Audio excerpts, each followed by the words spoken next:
Naghain ng petisyon sa Anti-Terrorism Council ang kampo ni Congressman Arnie Teves para madelist o matanggal siya sa listahan ng mga binansagang terorista. Ayon kay Attorney Ferdinand Topacio, hindi raw umaayon sa konsepto ng terorismo ang ibinibintang kay Congressman Teves. Anya, paghasik ng lagim ang intensyon ng terorismo at hindi sakop ang common crime gaya ng murder. Hindi pa rin nagbigay ng impormasyon si Topacio kung nasaan si Teves. Dagdag pa ni Topacio, dapat nang itigil ang pagdinig ng House Committee on Ethics and Privileges laban kay Teves.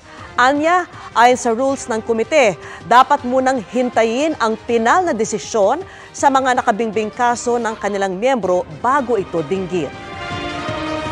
Mga kapuso, kasama niyo kami 24 oras. Mag-subscribe sa GMA Integrated News sa YouTube. Sa mga kapuso abroad, bisitahin ang GMA Pinoy TV at www.gmanews.tv.